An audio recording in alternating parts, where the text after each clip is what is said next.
গোয়েন্দা সূত্রে জানা যায়, সাগর পথে মালয়েশিয়া পাচারের উদ্দেশ্যে নারী ও শিশুসহ বিপুল সংখ্যক ব্যক্তি কক্সবাজারের টেকনাফ সমুদ্র এলাকায় অবস্থান করছে। প্রাপ্ত তথ্যের ভিত্তিতে আজ 9 জানুয়ারি 2026 তারিখ শুক্রবার মধ্যরাত 3টায় coast guard outpost Bharchara, station Inani, Himchhari, Cox's Bazar, Maheshkhali এবং কোস্টগার্ড জাহাজ শ্যামল বাংলা কর্তৃক উক্ত এলাকায় একটি বিশেষ অভিযান পরিচালনা করা হয়। অভিযান চলাকালীন আভিযানিক দল একটি সন্দেহজনক বোটকে থামার সংকেত প্রদান করলে সংকেত অমান্য করে বোটটি পালিয়ে যাওয়ার চেষ্টা করে। অতঃপর আভিযানিক দল বোটটি ধাওয়া করে কক্সবাজারের কলাতলী বিচ সংলগ্ন এলাকায় আটক করতে সক্ষম হয়।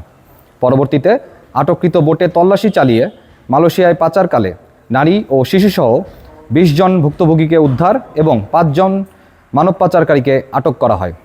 উদ্ধারকারীদের জিজ্ঞাসাবাদে জানা যায়, কয়েকটি সংঘবদ্ধ পাচারকারী চক্র বিদেশে উন্নত জীবনযাপনের স্বপ্ন, উচ্চ বেতনের চাকরি এবং অল্প খরচে বিদেশ যাত্রার প্রলোভন দেখিয়ে কক্সবাজার সহ দেশের বিভিন্ন এলাকা থেকে বাংলাদেশি ও রোহিঙ্গা নাগরিকদের মালয়েশিয়া গমনে উদ্বুদ্ধ করে সাগর পথে পাচারের পরিকল্পনা করছিল।